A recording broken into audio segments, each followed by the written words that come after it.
Welcome to Where Are You Now, the podcast where we speak with people who have built fascinating careers after studying science, technology, engineering, and mathematics.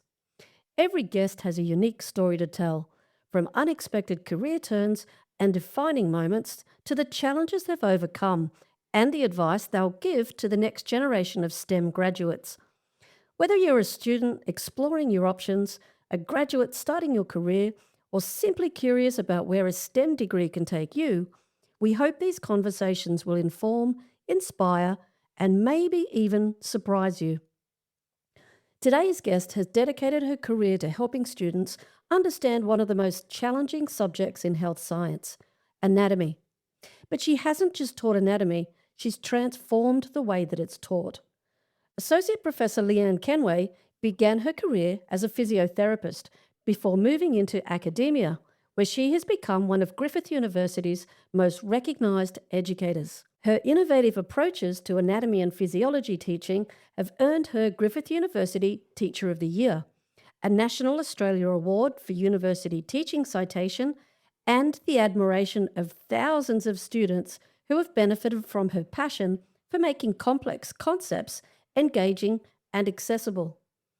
Leanne has spent her career asking one simple question: how can we help students learn better? Leanne, thanks so much for joining us today. Thanks so much, Barb, for having me here. That's very exciting. I know. I'm ready for the ride. Let's hit it then. So my usual intro is to comment with your current role, but like most of my guests so far, you wear multiple hats and microphone headphones. So this time I'm going to begin with your previous major role and your current role, but I want to acknowledge that your current role also has many titles. All right. So I'm a registered physiotherapist and now currently I am a lecturer at Griffith University, where I lecture anatomy and physiology to first-year undergraduate students. I'm also course convener for that course, and I have a commencing student coordinator role where I assist students in their transition into their first year at university in our School of Pharmacy and Medical Science. That's crazy. And I don't even know where to begin unpacking that. So instead of starting at the end, let's start at the beginning and work our way through. Because I know that all your roles in a way are linked. But before we do that, we're going to warm up with a few icebreaker questions. Great. Just to get us in the mood. Fantastic. I'm ready. Willing, but am I able? That's the question. Absolutely. Okay. What's your favourite bone? And I want you to defend your answer.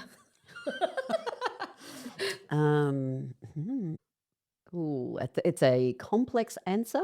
Oh. Just like the bone is complex in itself. Oh, smooth. I would like to say the pelvic girdle made up of two os coxae, or the hip bones, which are fused bones in themselves. Okay, the reason that I would like to defend that and think that it is the best or the most fantastic bone is, as a complex bone, it does have to bear the entire weight of the upper body, the torso, the upper limb.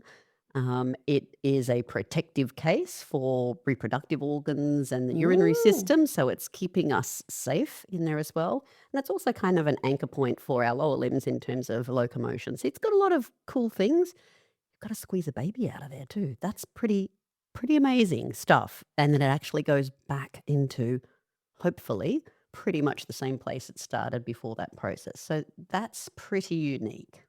That is amazing, especially with my answer. That would have been the leg bone, and defend it because I stand upon it. So that's, I guess, why you lecture anatomy and phys and I don't. All right, next. If you had to hide from the police for 24 hours, where would you go? Oh, my Lord.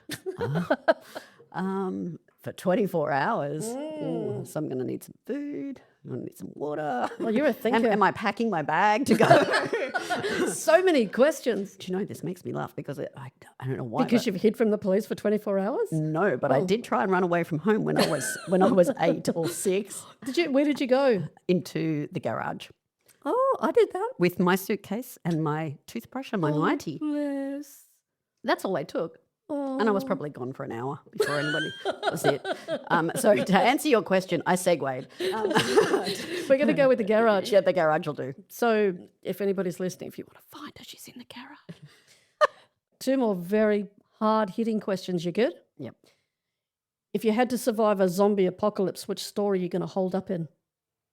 As in a retail store that I want to be in? Absolutely. Surely Dan Murphy's. I was thinking more like IKEA. You know where we are? Okay, Sure. retract my initial response. No, we're going with that, Dan Murphy's. I also think if anybody's looking for Leanne, instead of the garage, I'll also find her at Dan Murphy's. All right, now, I know that you're a gym junkie, and we'll probably come back to that many times during this podcast. Okay. But that just reflects my last question. How many squirrels could you bench press? Oh, how much do they weigh? Like 5 kilos each? 4 kilos Because you guys each? can't see this, she actually has her hands in front of her, like she's trying to decide the size of a squirrel. I reckon. Well, if they are... Let's just say they're the size of half a house cat. Well, if a squirrel is 5 kilos, maybe it's... I don't know, maybe it's 8 kilos. Maybe. That's a big squirrel, but sure. Let's go with 6 kilos for a squirrel. My math's got a math now. But, This is STEM. I'm not going to hold you to this. I'm not going to actually make you 6? bench press them. 6 squirrels. yeah. Okay, we'll go with that. Yeah. I can arrange that for you if you like. We can test that. If anybody likes to sponsor us and give us some squirrels, we're in. And one last question before we begin your journey. What did you want to grow up to be when you were a kid? I knew I wanted to do something in the health area, but I didn't know what specifically. I knew I wanted to help people, and it had to be to help them with their health. But that was my overarching umbrella, and it kind of stayed that way right until I finished high school. I wasn't the person that needed to be a nurse or a teacher or a hairdresser. really? I just knew I wanted to. Help people? Yeah, knew it had to be somewhere in the area of medicine of some sort, but it had no specific title on it. It seems to be a recurrent theme from the people that I talk to that are in this field is that they just want to help people, which is interesting. All right, well, so now we've got the important stuff out the way. We'll head back to the purpose of this podcast. And I know that you have an amazing and extensive work life and career that's taken you overseas. But let's begin with young Leanne heading to university. What degree did you study and which uni was that at? My first degree was a Bachelor of Physiotherapy with honours at UQ, University of Queensland, way back in the dark ages, my past life. Did they have horses then? No. It was going to be so slow to drive to Brisbane back then on that road. So I actually lived on campus up there while I studied. And what year did you graduate? You don't have to answer that if you don't want to. 1991. In fact, I am celebrating 35 years with friends this weekend. Oh, congratulations. We graduated, yeah. Although we graduated at the end of the year, but yes. Why did you choose that degree in particular? Do you remember? It came down to the QTAC form. In all honesty, I had medicine, physio, pharmacy and dentistry in that order, I think. Or dentistry, then pharmacy in that order. I didn't mind which of those, and as the cutoffs were TE scores back then, that particular year, the cutoff, I just missed out on medicine and I ended up in direct entry into physio, and it was absolutely meant to be because it was the right degree for me and where I was at the time, and enabled me to travel and work as a physical therapist in the United States for a few years, work part-time while I had my kids, and be supported by my husband. I also met my husband while we were studying physio. Oh, did he study physio too? He did, yes, and lived on campus where I was, so we met there. Oh my goodness, that is such a sweet story. At Cromwell College. Did you have a career in mind when you began that degree? Did you want to be a physiotherapist or did you think it was just going to lead into something? No, at that time, my naive 17-year-old self thought, okay, well, that's what I'm meant to do because I didn't get a score good enough to get into medicine and this was meant for me. This is what my job is meant to be, and I will continue on and it actually offered me so many opportunities, and all of those things that I've just mentioned meant for me it was perfect at the time. So Oh, I you did your honours? completed my physiotherapy with first class honours at UQ. Had the best experience with my research project with now Emeritus Professor Tony Wright. And my other supervisor was his wife Heather, who was a pharmacist. So it was a Mm. really lovely project. They were super supportive, had a great experience at that point, graduated with my degree, and never thought I'd ever enter research again because I couldn't wait to literally get out and have my hands on patients to make them feel better. So that was my sole goal at that point. Never saw anything in the future of returning to university. Oh, it's funny the way life changes. Take me from when you finished your honours through to your current role. Okay, that's a lot of I know years, it is a Barb. lot of It's a years. lot of years. Take me through bits of it. Okay. Let's take it All slowly. right. So when I first graduated as a physiotherapist, I had a fantastic new graduate position at the Royal Brisbane Hospital. Mm. And that allowed me to rotate through a number of different positions in different locations between the Children's Hospital, the Women's Hospital at the time. Before that's changed now, Mm. with its the Lady Salento is now the Children's Hospital between the two of where Mater Hospital and Yep. Royal Brisbane used to be. But it was located over at Royal Brisbane. Had some fantastic rotations there. I really enjoyed working in pediatrics. I spent a lot of time working in the burns unit there, Oh, okay. which was a fascinating and probably my greatest memory of how much impact I had as a physio on the wards um, during that time in those 3 years that I worked at Royal Brisbane. I was a junior at the time, and then I also worked in the children's burns unit, and I was able to go to the Australia-New Zealand Burns Conference to present my honours results because it was relevant to pain relief in burns patients as well. How did you deal with being a physio in pediatrics? Was that hard? I It I can imagine there would be some Yeah. upsetting cases in there. Definitely. But there's always the highs and lows. I guess, like everything, it's the ebbs and the flows of the tide. Mm, Many celebratory moments for sure. mm, One I can think of was a beautiful young teenage girl who had had a fall from a horse. mm. And for 6 months, she didn't have a lot of response. But it was pushing through that rehab every single day, and then she started sitting up and doing some Wow. amazing things. So it, you never just don't give up. Um, Humans are pretty resilient, aren't they? Even when we yeah, don't think we can. I think the hardest part was the first time I lost a patient.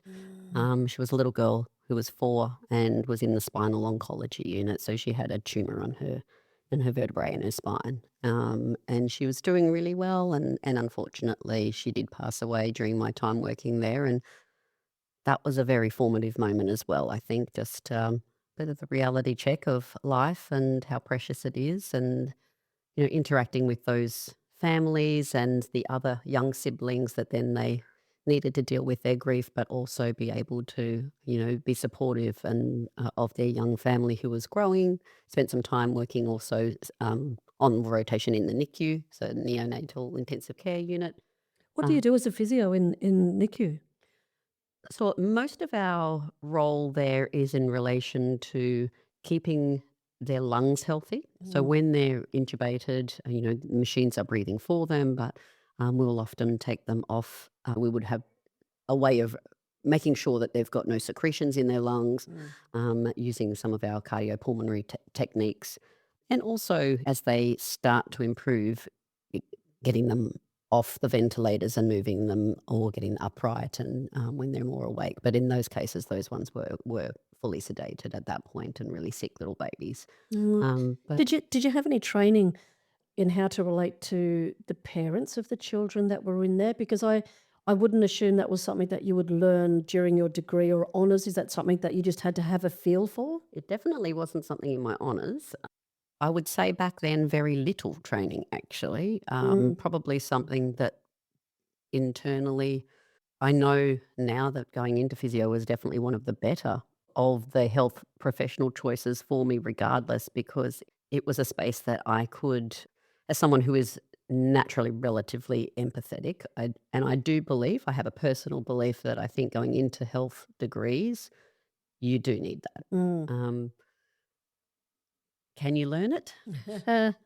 I don't. I think you can learn how to be more empathetic, but I think there are some people that just innately have that trait much stronger than others. And I can see it in some of our futures now in the students coming through. Yeah.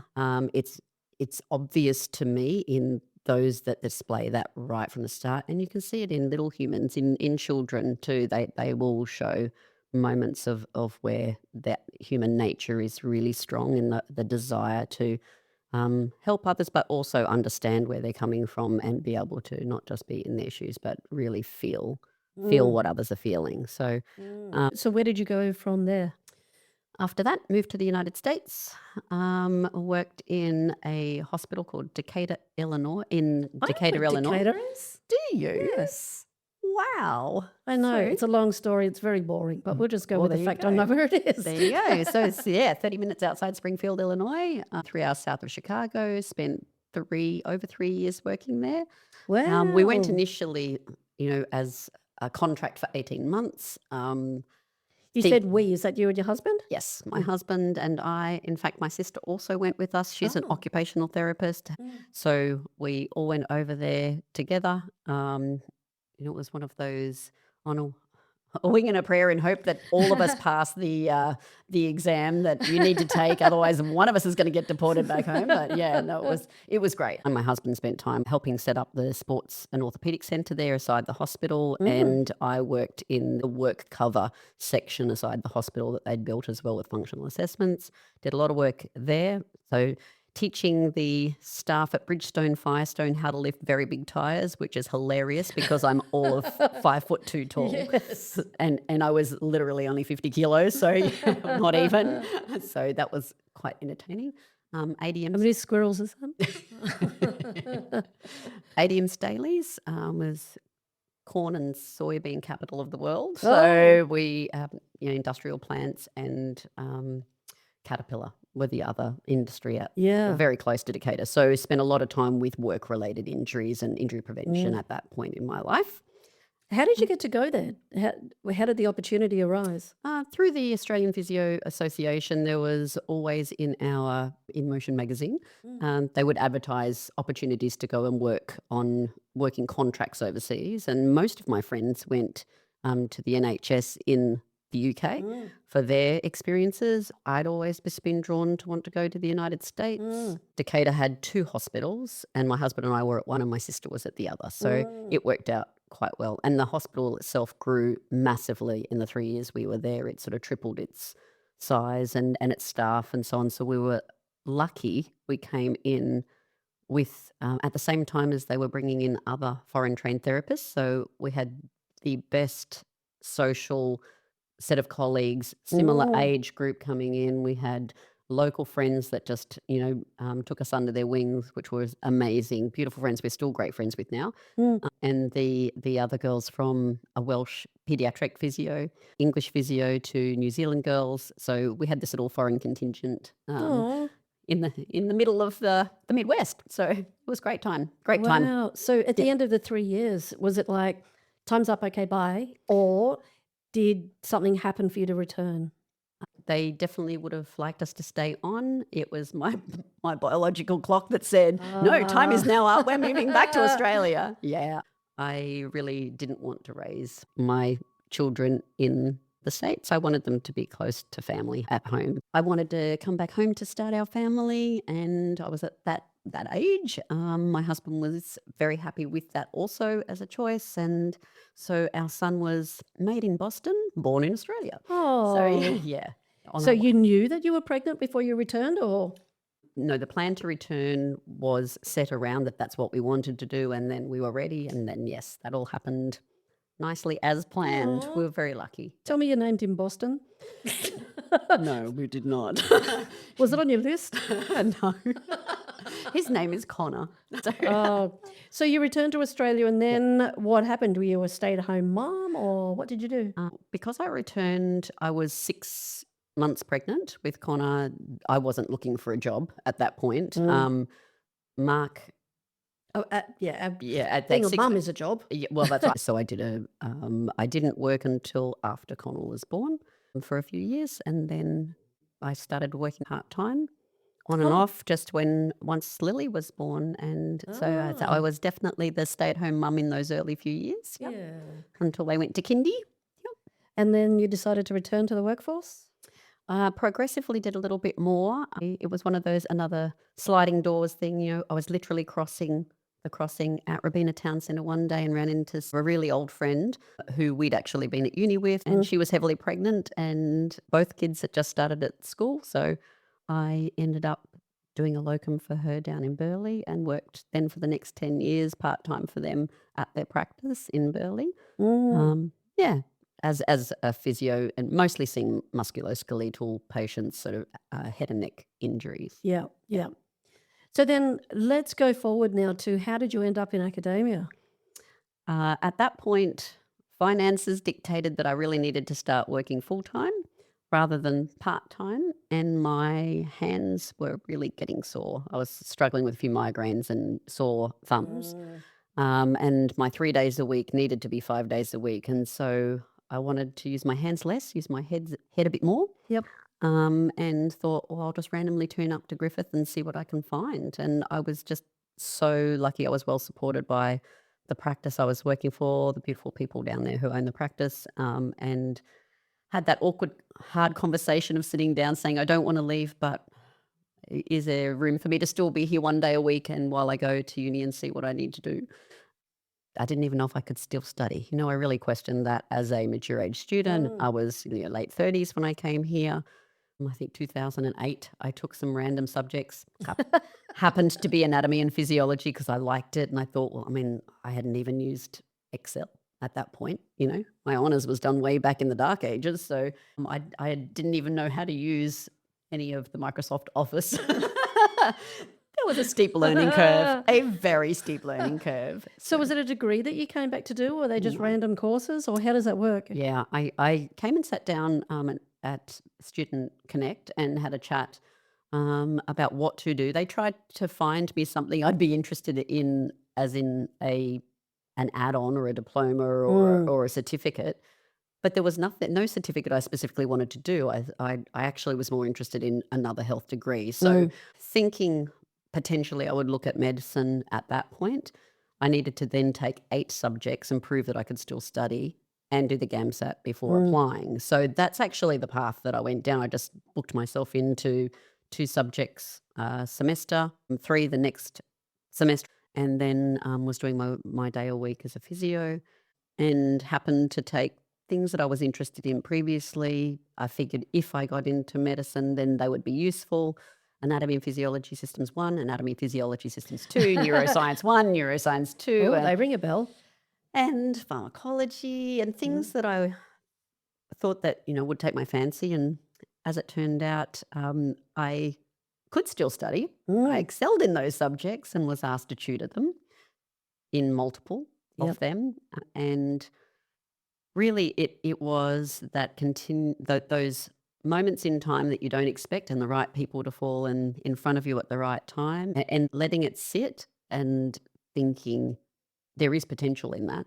I absolutely had no plan to do a PhD and any further research. And the lovely Dr. Glenn Harrison and Dr. Shout out to Glenn. Yes, and Dr. Helen Norg, who actually was the convener for ANP1, who then asked me to tutor in there. They both had commented at times, I don't think you need to be a medical doctor. I think you actually need to be a academic here at Griffith. And so have you thought about doing a PhD? And I was like, surely I couldn't do that. I'm not up for that, But so there was a lot of imposter syndrome around that for a while.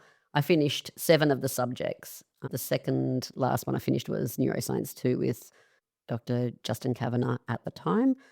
He's an associate professor now. And he had suggested I took a research project with him for the last of my 8 subjects, which was fantastic. Then at the end of that, he did support me in my application for a PhD. I think his jaw just about dropped on the ground when I agreed to do it. So yeah, it was fantastic. I was very fortunate. Wow, isn't it funny? The same sort of comments come up in everybody's story. I listened to Claire, Rachel, your story, and each of those, the terms imposter syndrome comes up.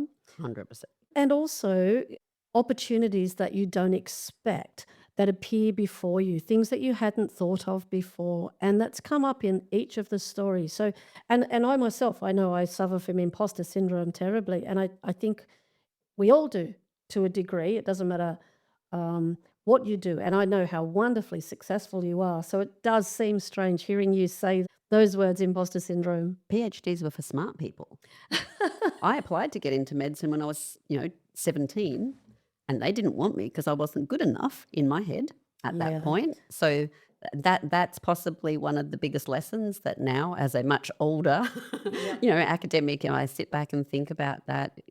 That did impact what I did for a long time because I didn't believe in myself. You felt like it defined you and it didn't. Absolutely. Yet I had, pushed to achieve at so many levels and still, yet somehow didn't believe that I could still do it. And there were, don't get me wrong, during that time of the PhD, there were plenty of time, plenty of blood, sweat and tears, literally. That also comes up in each. Absolutely. But again, found that at the right time, the right support arrived. So yeah, the right people at the right time, definitely. Just over and over it comes up for me. Yeah. So you got your PhD, you traipsed across that graduation floor. How do we go from crossing that graduation floor as a doctor to becoming the legendary academic that you are? Why, thanks. And we know that's true because we're getting to all the accolades shortly. Well, again, it's, that imposter syndrome. I was lucky in right place at the right time. So Dr. Helen Norg and Dr. Natalie Colson were part of a funded grant. Yeah.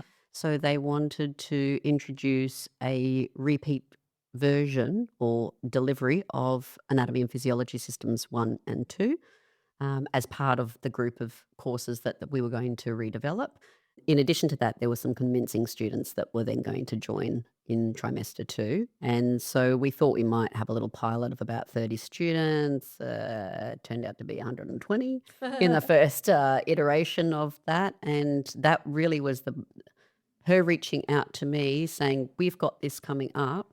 I think you should apply. But again, someone else believing in me. Let me think, you sure? I've got no experience in curriculum design. I've never written a lecture before. I actually don't, other than my sessional staff, opportunities where I had been a tutor in anatomy and a tutor and I was running the labs in neuroscience. I didn't actually have any teaching qualifications. So again, still in my head, I'm a late bloomer in academia. I don't have teaching qualifications, and you're asking me to write this.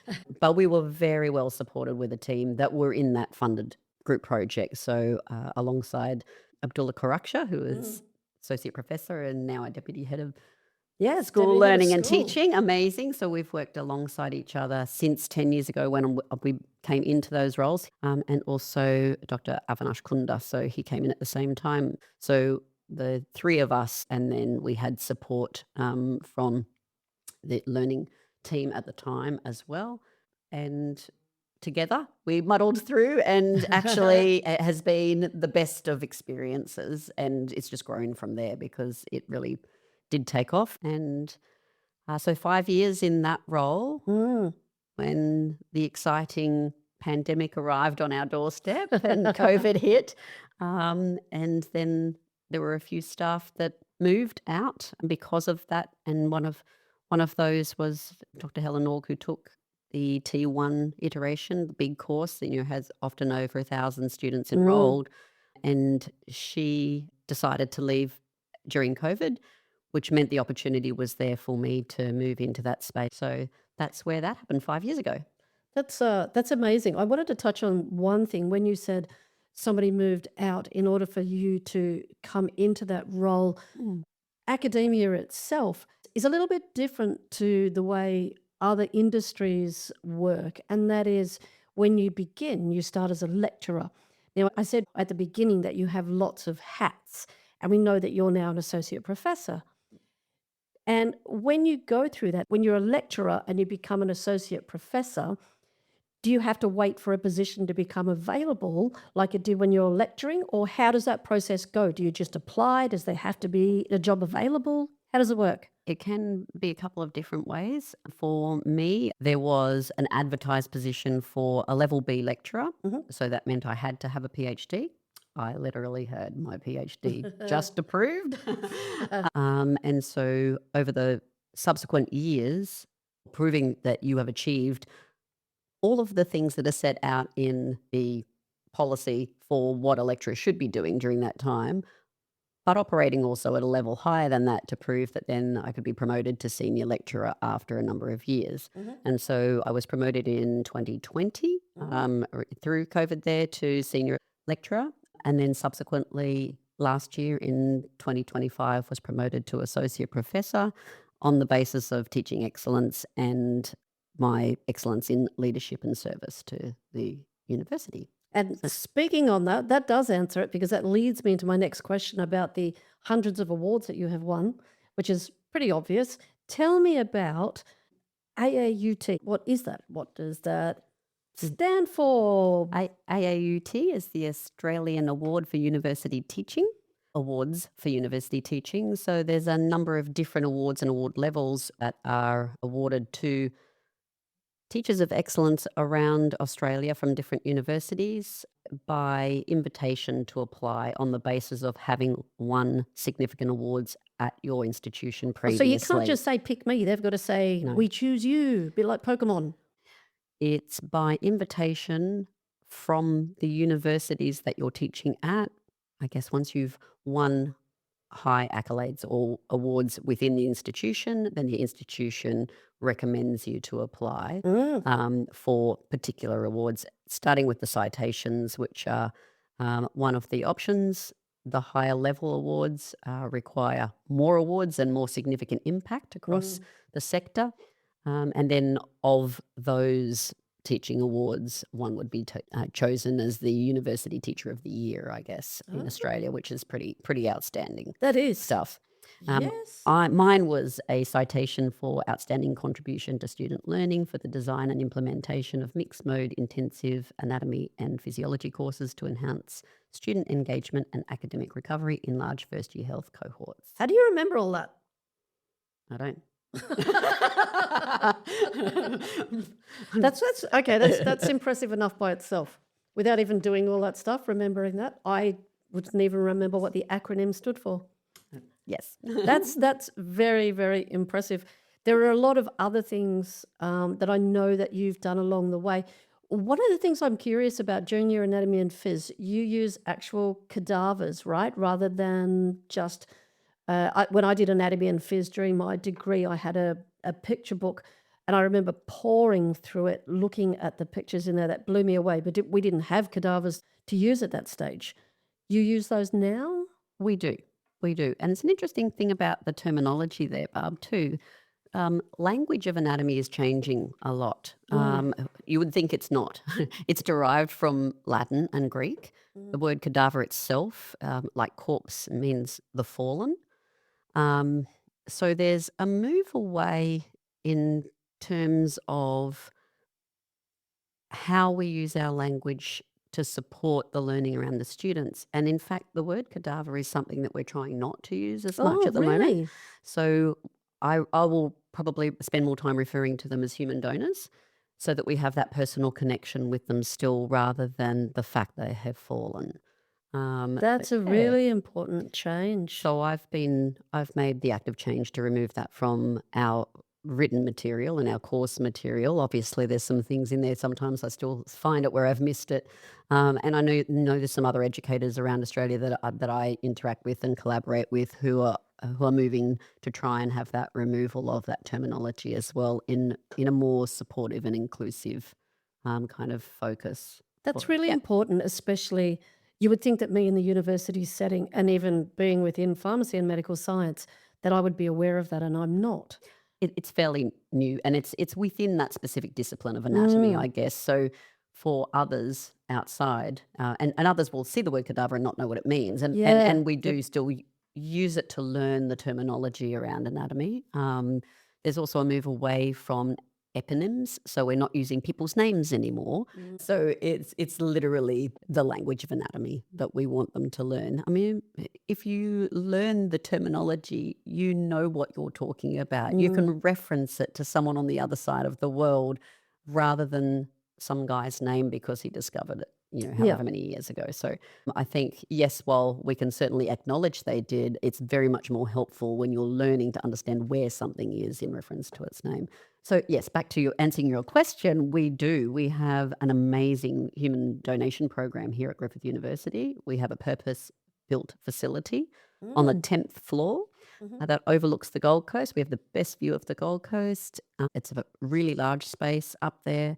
And we have a large number of donors who gift their bodies for us to use for teaching purposes and also some research purposes. So we're able to have in the lab during our sessions plastic or resin models that have been purchased from overseas, as well as our human donors for our students to learn from.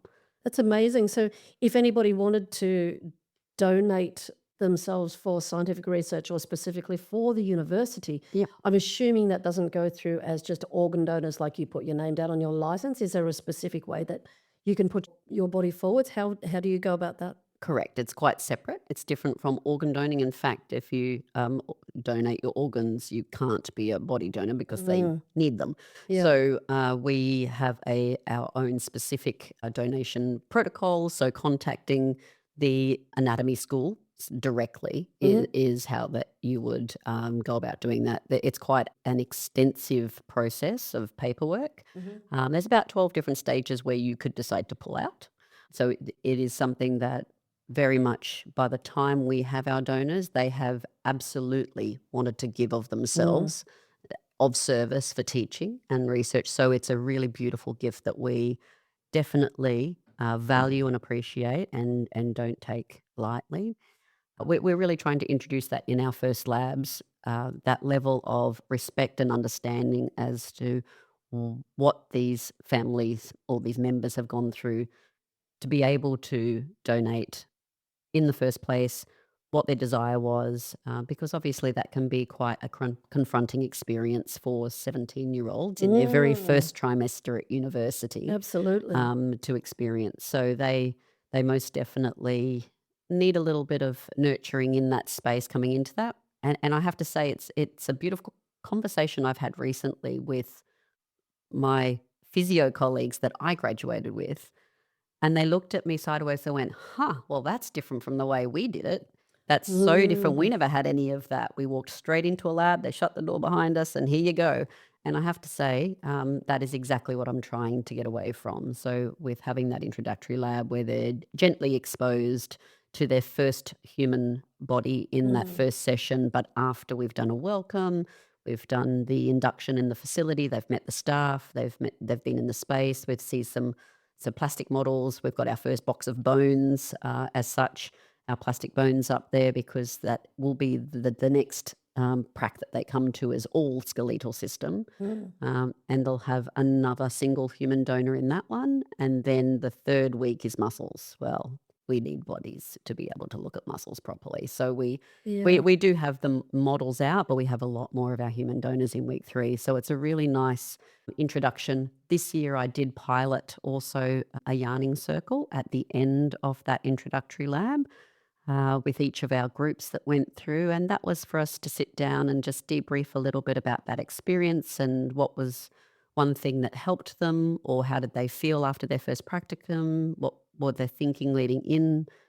How are they feeling leaving that session? Mm. And a lot of them felt that they were really well prepared. And it was a nice touch to do that. In our particular cohort, we've got 1,000 students. Mm. And this year, 40% of those students have English as an additional language. They do Wow. not speak English as their primary language at home.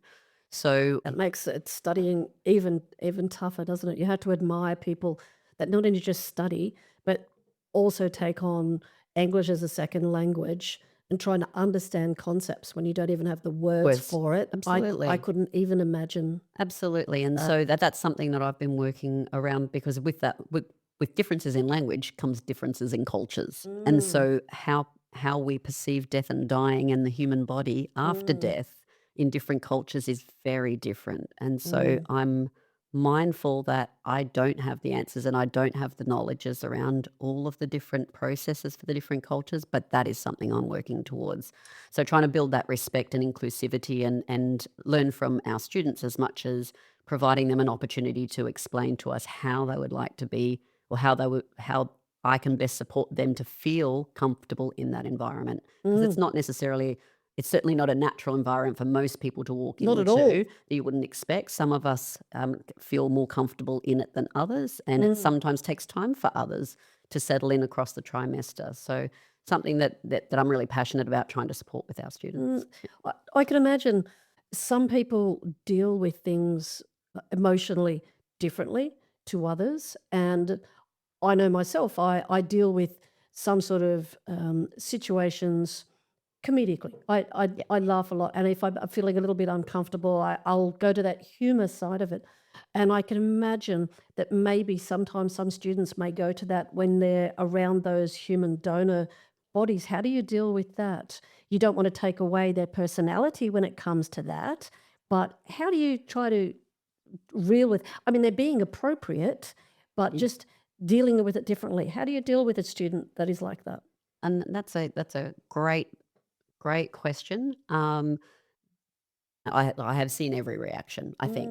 Mm. So from high pitched giggles, Mm. and they are nervous giggles. It's Yes. not that it's It's not funny to be disrespectful, in no. there, and that is something we just have to start with the induction process and a good, solid, clear explanation of what is appropriate, what is Mm. disrespectful, and remember we always like to think of it.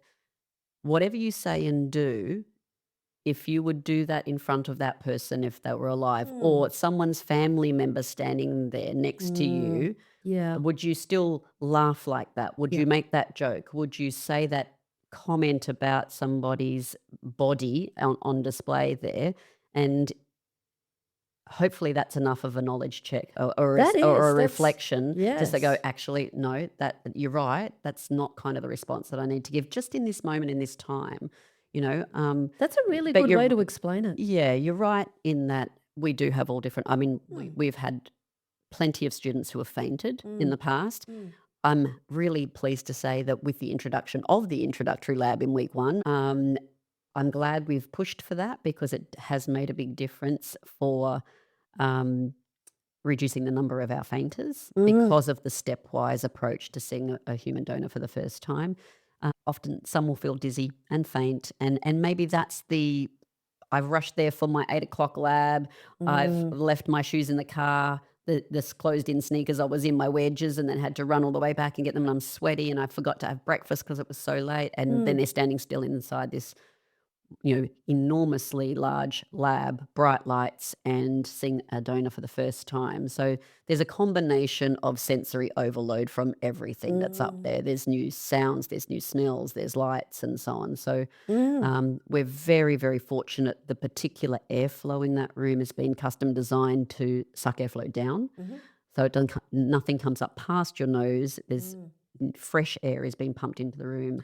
That's really Um, interesting. I didn't know 26 that. times I an was hour. trying to Yeah. find a way to politically correctly ask, Yeah. was there a smell there and how you dealt with that? I didn't Um, even realize. it's very well ventilated, Mm. pulling that air down through the exhausts in the floor.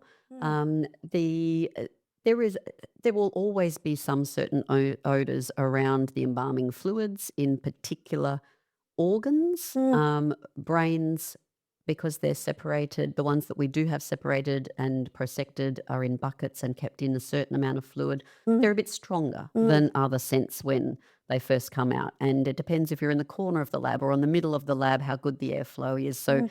some students are more sensitive to smells than others, like all of us. Some of us can be more sensitive to light or sound. Mm. So it depends on individual responses, and I just try and work with those. I like to be as present as I can in the labs, particularly the first week for the intro labs, just to keep an eye on everyone, and we can have a good talk about it, how they're feeling in response. If they do feel dizzy, was it because it was fear of the unknown of Mm. what was coming, or had somebody had a recent experience with a loved one passing, and that can Mm. be quite a trigger in those first few weeks. Obviously, many are quite young and have never even experienced death yet. Yeah. So having the fear of how they will react. So fear is such a big driver for responses in the lab. Mm. But we certainly see that change over the course of the trimester. There will be some sensitive souls that will take a little bit longer or we need to find a way that they can best manage in the lab. And sometimes that is around focusing on the models and not the human donors for them. Mm. Also depends on what their career is going to be. Is it necessary for them to be, in direct contact? But we know there is so much more around working with human donors than just learning what the structure is. There's Yeah. empathy, there's working with your colleagues around a table, there's the 3D spatial, there's the anomalies. We are Mm. all very complex. We might look we look different on the outside. We're going to be a little bit different on the inside from each other too. So even though everything's supposed to be in kind of a similar space, it's going to look a little bit different. So Speaking of those anomalies, and I don't want to mm, go into too much details, mm. but is there a risk of students turning up there and recognizing one of the donors? It is a good question to have. We hope that we have that information before that happens. Mhm. We did have a student in this last cohort ask that question, Mm. worried about because they knew that their family member had donated. Mm. So there's obviously exceptional records kept. We know where the donors are. Not all donors are whole. Some of them have Mm. been prosected. Yep. So we'll have segments, arms and legs Mm. and torsos separately, but they all have an ID tag attached to them so that we know where everybody is. Mm. And so we would actively make sure that that didn't happen. Mm. Yeah. I also know that actually, I'm not sure whether it's Griffith University or the hospital has an annual Thanksgiving service to express gratitude to body donors and their families. How does that work, and what does that look like? Happens to be one of my absolute favourite events of the year at Really? Griffith. Yeah, it's run by Griffith University by the School of Anatomy. Mhm. It's been running for quite a decade, over a decade now, over a decade because I've been going for most of those, Mm. and maybe 18 years, I think. And it is the most beautiful service. Mm. So essentially, it's an invitation to the family members of the donors who have been donated in that past year.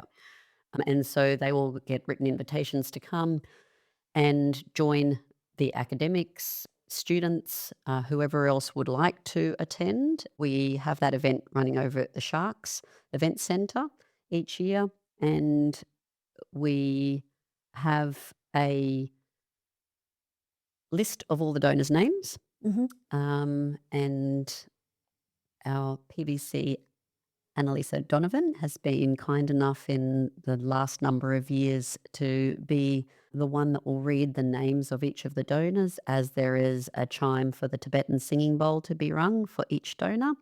During that service, we acknowledge the donors by name so they can see their family member's name up there. We'll have an address by one of the academics about how important their family's commitment and gift is to us Mm. in terms of the teaching space. And there is always a student address as well who does it from their perspective, which every year it just blows me away the level of depth. And it's quite an emotional event, but it's a beautiful event. We have sometimes the Gold Coast Choir are singing. We've Really? had in this last recent year a health student who was a soloist sing, most beautiful angelic voice. And then we have also the lighting of the candles. So there's a candle that's lit to represent each of the schools at the university that utilises our human donors in their programs. So we have 21 health programs that take my anatomy course. So we have lots of different programs. And so there's about 7 candles usually that are lit. And there'll be often the medical students or students from those programs that will be selected or make themselves available to light those candles. We also have a candle for local universities that use our donors in their programs as well. So it's a beautiful service, and then we all gather for some drinks and food afterwards and talk with the families, meet with them, chat with them about it, and initially, they're often a little bit, shy or quiet to us, or sometimes they'll come up and they're, like, overwhelmed with gratitude and thanks. Now they understand why the family member wanted to donate. Now they get the gravity of it. I can imagine And the we often get a lot of them emotions. signing up after that because they're Really? just so thankful. So, yeah, it is. It's quite an emotional night. In addition to that, then the family members, because when they sign on as a donor, they have an option to sign on for indefinitely Mhm. or for 3 years for a teaching block. And they will then be distributed to be of service for different reasons in under those Mm. sort of banners. But at the end of that time, they have the option of their their loved one being brought back together and Mhm. cremated on their behalf. And Mm. then there is a space over at the lawn cemetery over the road. And there's a nice big epitaph from Griffith University. And they can Oh, have a little really? park over there where family members can then go and sit. So on the day, around the Thanksgiving service, there's an opportunity for them to go over there and see that space as well. So That's incredible. it's a really lovely way to honour them, which I think is important because it is such a valuable, incredibly valuable program for the students, for the staff. Mm. And I think it's important to thank them, the donors, Yeah. when I finish teaching in the lab each time too. There's no For greater yeah, gift, is there, really? no, exactly. They were my first teachers, and that's what I've always thought they were my first teachers at uni, and so yeah. Wow, that's amazing. I'm emotional just sitting here. Without even attending the service, and I hats off to Annalise to be able to read through those names. I don't think I would be able to get through that. She does an amazing job. Yeah. Well, I'm going to. It's a bit hard going from that conversation moving on. I don't really know where to go after that, but I am going to go to. Apparently, you were a costume creator for the Commonwealth Games.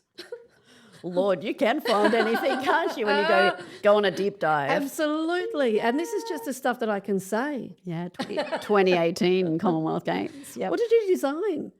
Opening ceremony and closing ceremony costumes. Uh-huh. And it stemmed from the fact that my daughter was a dancer, and she Ah. actually was involved dancing in the opening ceremony. And I had, on the musicals that she had been a part of at school, loved helping out with costumes. I have a very, very basic sewing skill. My mum was way better at that, and she joined me at school helping make the school costumes for the Mary Poppins musical. Aw. And then in 2018, yes, I took on which was the same year as that she finished year 12. I opted to help out with the costume making there, which was a very, very fun experience. So yeah, crazy. So she got to wear some of the stuff that I made on the Oh, very stage. Yeah. cool. All right. So I think what we'll do now is we'll take a question from a student. Here's Shane. Thank you, Bob. And hello, Leanne. For the listeners, my name is Shane McKenzie. I'm a second year student in biomedical science at Griffith University. I'm a mature age student. I've completed 3 other university qualifications and I have many years of work experience.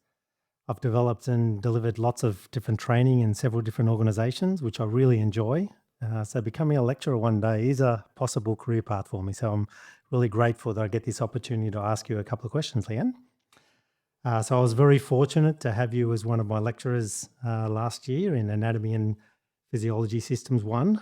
And I've completed over 8 years of university study at several Australian universities. And you have been my favourite lecturer, largely because of the amount of time and effort you clearly put into supporting the learning journey of the students.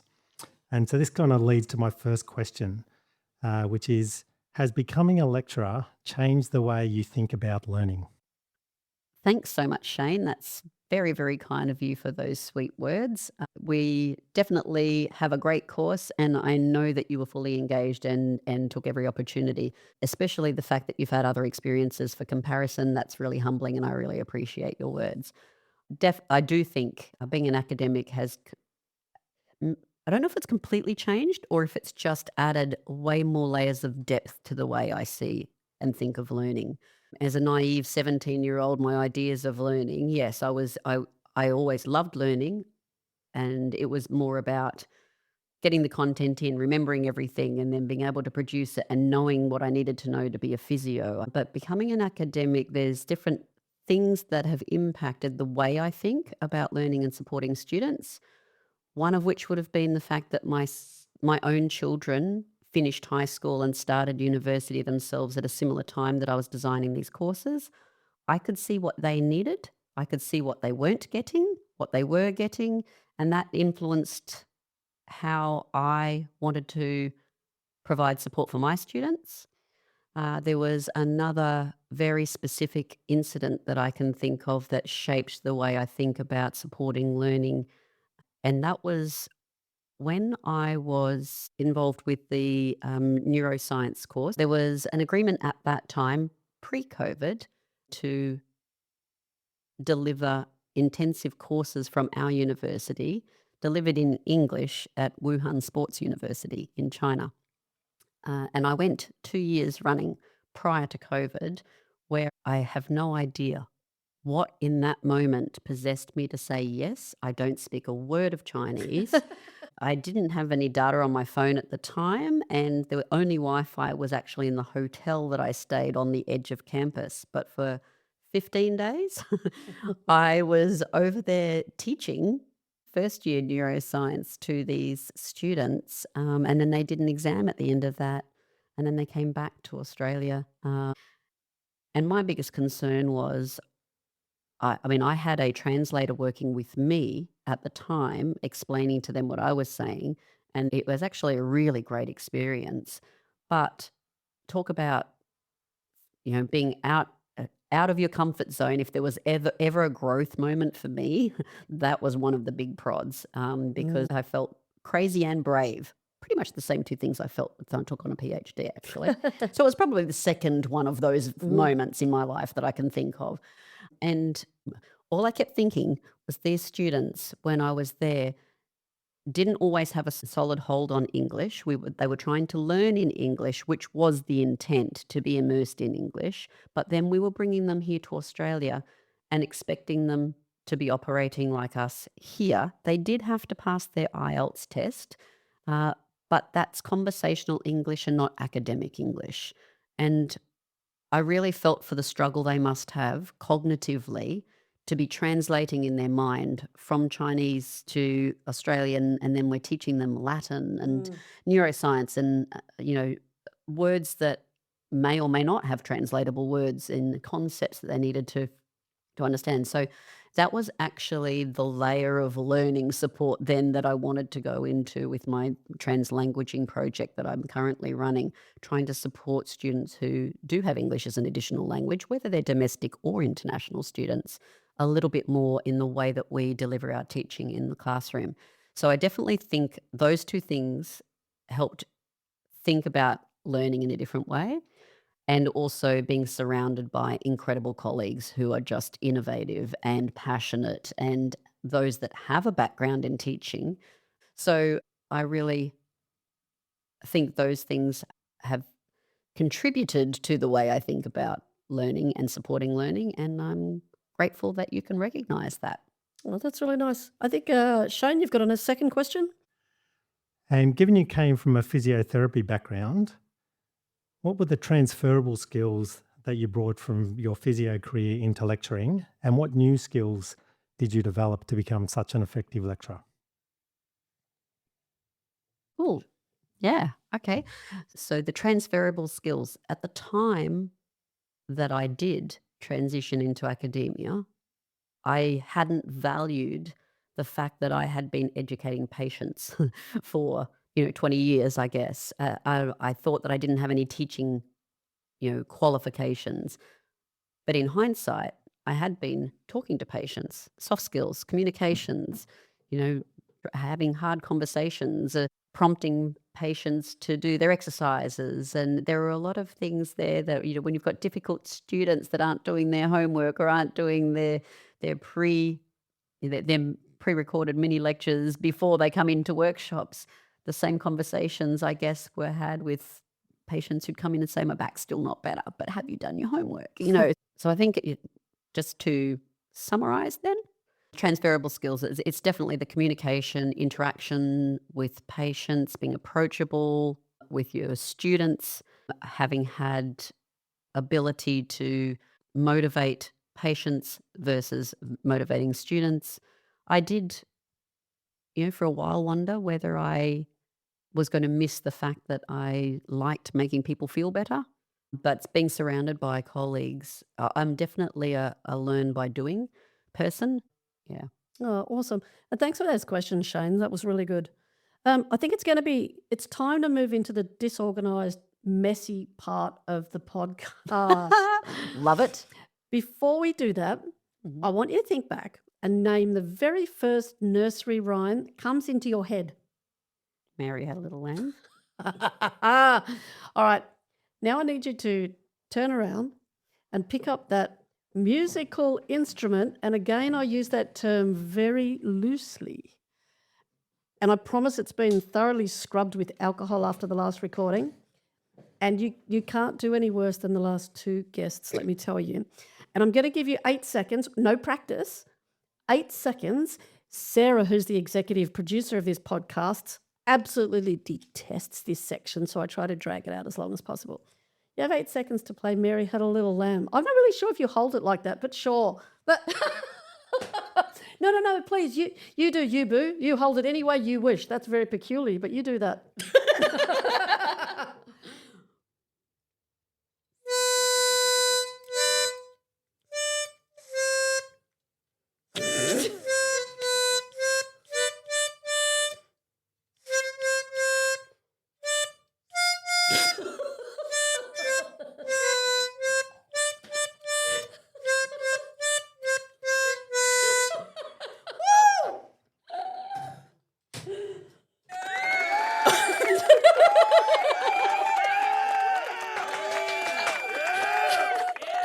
Oh my goodness, I've got tears after that. That was hilarious. I'm glad you told me that it was Mary Had a Little Lamb because, to be honest, I wouldn't have had a clue. But that was great. I've never heard it being played in that specific key before. Didn't choose a key. Did not choose a key. I probably already know the answer to this, but are you musical? It would probably hurt you to know, or hurt me to know, that I did play the clarinet and do play the organ. Oh, look, I'm going to let you in on a secret that probably most people have heard this before. You can't play that because there's a pitch wrong. Yeah, okay. So, yeah, even if you were like extremely musical. No, I'm not extremely musical. I love music, love listening to it, love dancing to it, cannot sing. I'm glad you did not ask me. Your listeners are really glad that you did not ask me to sing. Claire had that covered. That made up for the fact that she was even worse on that Thing. clarinet thing, yes. All right, I'm going to give you morally questionable dilemmas. Oh, Lord. Okay. You good? Yep. Would you rather explain the brachial plexus to 500 first years or assemble IKEA furniture with no instructions? Definitely the brachial plexus. 100%, not even questionable. Love that. It is definitely complex, but that is actually one of the things I do in trimester 1. There you go. Yeah. Would you rather have elbows for knees or knees for elbows? I think Take your time. apparently I did. I think I would love to be more flexible in my knees, so therefore elbows for knees. Oh, okay. Would you rather accidentally reply all to any email or accidentally leave your microphone on while you're in the toilet?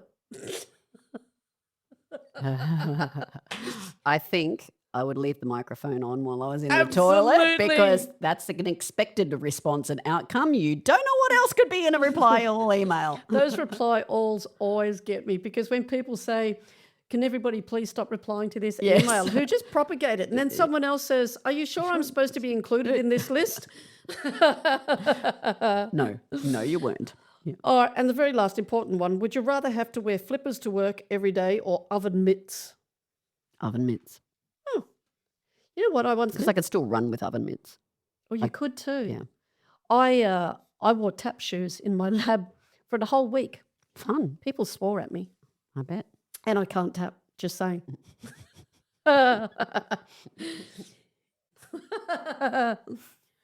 What's the most useful app you have on your phone? Useful or most commonly used? Most commonly used, maybe? Possibly Spotify or YouTube. Oh, shout out to Spotify, Mhm. our platform. Also found on where all good podcasts are found. Oh, yes, of course. And did not preempt that one Not at all. actually. That was that was no, that was Spotify's legit. it. Yep, absolutely. What's your favourite piece of exercise equipment at the gym?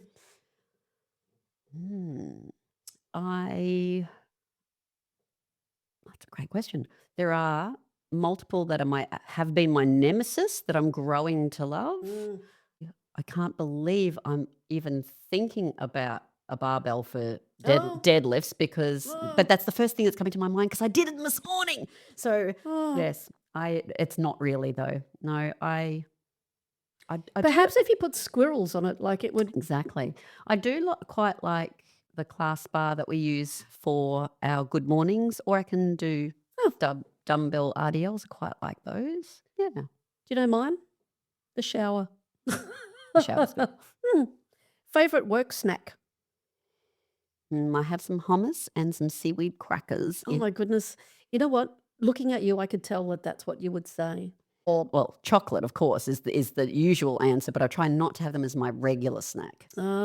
Shout out again to the uni store. It's a little bit hard to say our Cadbury's. normal shout out to the uni store lolly bar. Happy hour between 2 and 3 p.m, but I don't know where you would get happy hour hummus. Pretty sure you don't get that at the uni store. How many times a day do you say, strengthen your glutes? Never. Really? Never. Yeah. Oh. Yeah, definitely they need work. Yes. But How there's about more to it. engage your core? Do you say that? Oh yeah, see that is far more my thing. Engaging. Engaging the core. Yeah. Hidden talents. Do you have a hidden talent?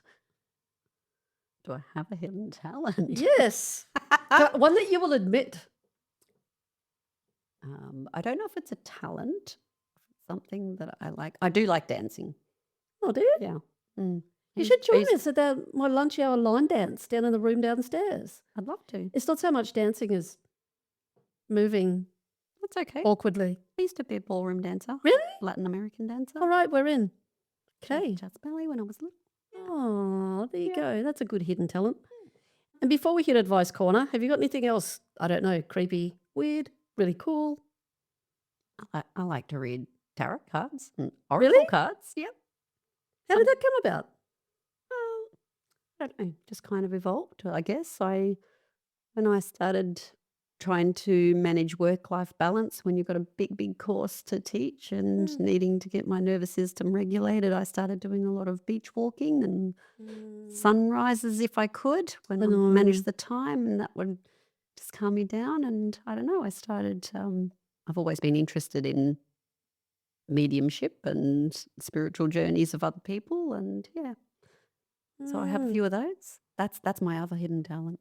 Or at least a hidden hidden side of me. That Not sort so of hidden feeds now. into my. I just gave a lecture on thermodynamics. I know that's really, really exciting. Yeah, and you're wondering And how I'm highly gonna relevant. You're wondering how I'm going to tie this into tarot cards, right? And it's we do talk about the laws of thermodynamics where energy is conserved. So it doesn't ever go anywhere. And I did mention in my lecture, maybe that's where ghosts come from.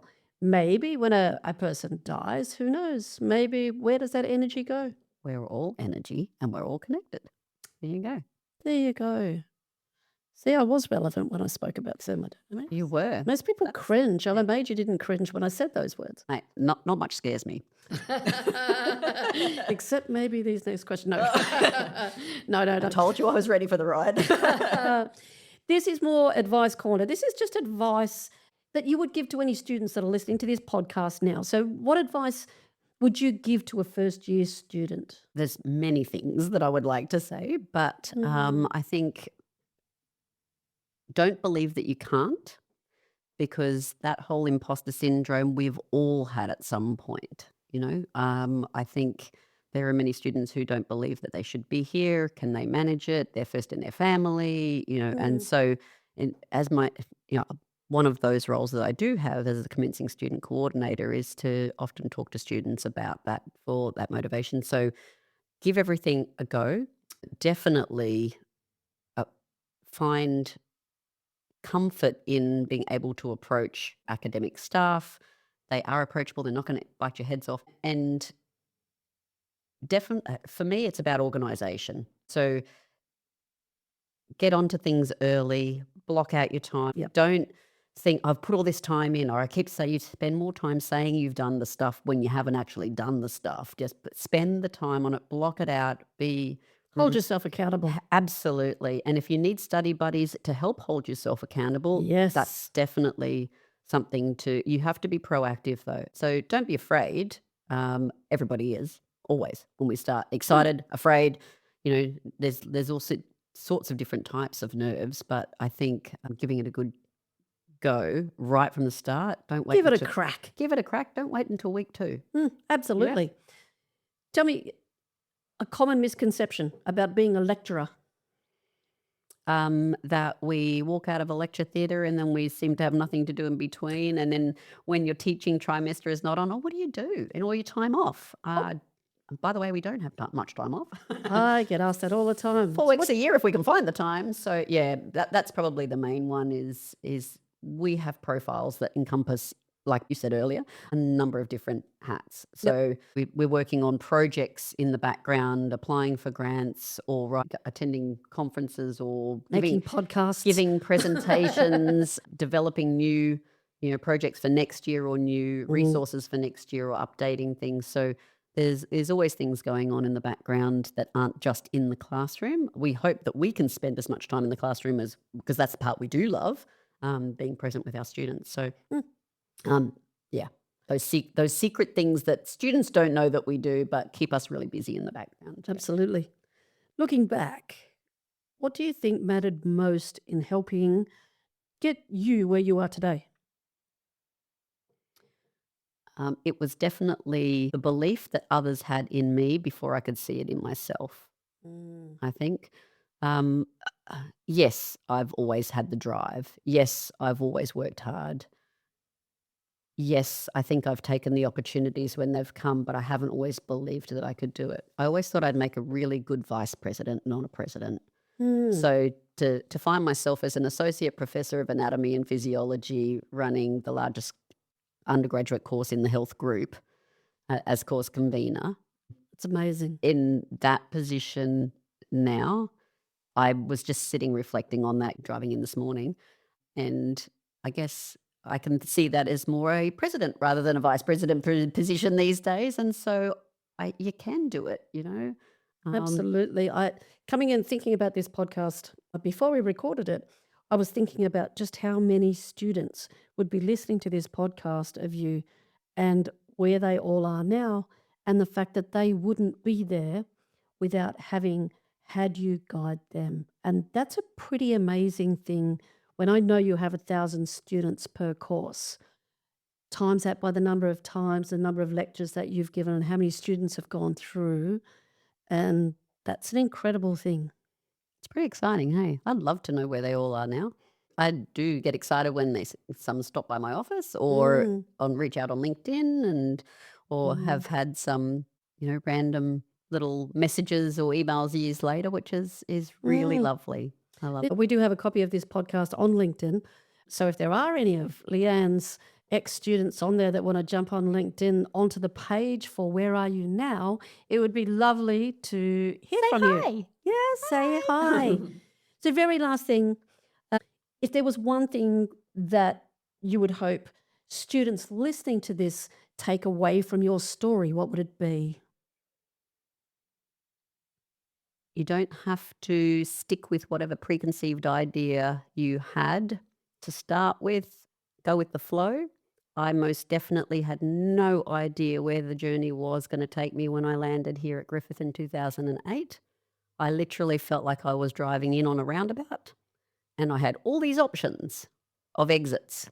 I had no idea where the right exit was going to be. And, even if I took one of the other ones, I would have found a detour to reroute me back to wherever it was meant to be. So I think don't stick with whatever preconceived idea that you or a family member or your past has told you that you should be undertaking, and just be open to suggestions, networks, meeting friends. And you don't have to actively seek those out sometimes. Yes, you do in some cases, but other times, honestly, it'll come and hit you over the head if you keep waiting around long enough and you should have been doing something. It'll circle back to you, and you'll head in the right direction regardless. So give it a shot.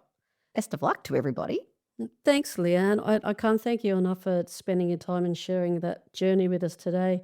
It's been absolutely fascinating to hear how a career that began in physiotherapy evolved into one that's been centered on transforming that student learning experience, and your passion for teaching, your willingness to innovate, your commitment to helping students succeed.